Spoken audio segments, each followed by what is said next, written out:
So I was at my friend's 40th birthday, and he said something really interesting to me. He said, if my 16-year-old self could see where I am now and see the way that I live now, he'd be completely blown away.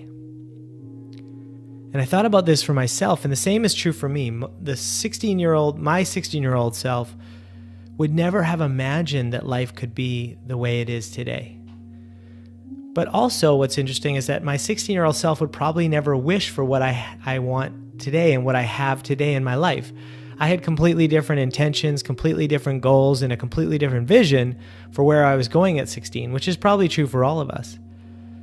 But then I started thinking, well, what were my goals when I was 25? Or where were my goals when I was 30?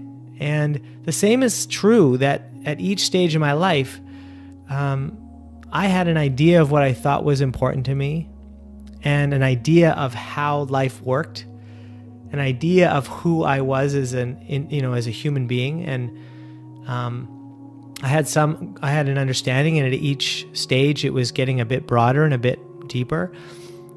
But when I think back to myself 5 years ago, I had a completely different set of goals, a completely different understanding of what it meant to live a good life.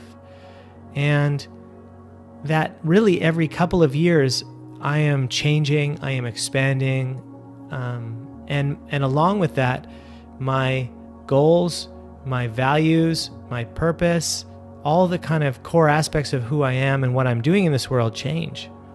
So it's completely shifted the way I think about goal setting these days, because we're in this goal-obsessed society, right? We're always expected to be talking about where we're going to be in 5 years. We're often talking about ourselves in the future tense rather than the current tense. And that's in some ways that can be good, because it's moving us towards continual improvement in our lives, which I think is awesome and highly rewarding in some ways. But I've stopped attaching myself to 5-year goals.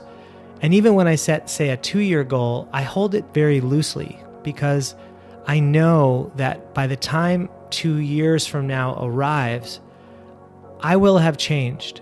My understanding of life will have changed. My perception of reality will have changed. And all of the new information, the new knowledge that I've gained will shift the way I think about life and what's important to me. And so I think of goals, I might set a goal a couple of years out, but what I try to do now is constantly reevaluate what my goals are based on my current understanding of life, my current understanding of myself and what's important to me and what my values are, and continually shift what my goals are and don't stay attached to them. You see, our ego gets really attached to goals because we say it to people. We say, oh, in 5 years, I'm going to have this degree, or I'm going to have this job, or I'm going to be living in this place. And so we feel like we have to live up to something we've said to others. But if we get too attached to where we're going and where we expect to be or where we say we're going to be, we often end up somewhere that we don't actually want to be by the time we get there. So if we're not constantly reevaluating who we are and what's important to us and what our values are in the present moment and adjusting our goals accordingly, it's easy to get off track, even though we're moving forward or moving towards what we think our goals are.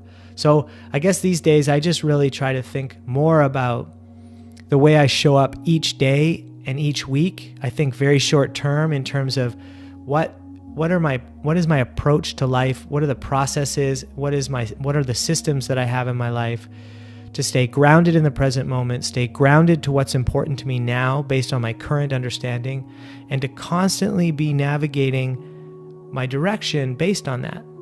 And so, anyone who knows me knows I'm constantly thinking about all these different things I want to do in my life, things I want to explore. And they also know that when they see me a year later, often I've radically shifted that goal that I told somebody a year ago. It just isn't relevant for me anymore. And I just see that as a continual expansion of my understanding of life and continually reassessing where I want to go based on my current understanding. And that's really it. And so all I really have to say today, I guess, is that I don't really think we should be getting too attached to any future outcome, and focus more on our process, on our appreciation, on the current state that we're in, and how we're applying ourselves in the present moment.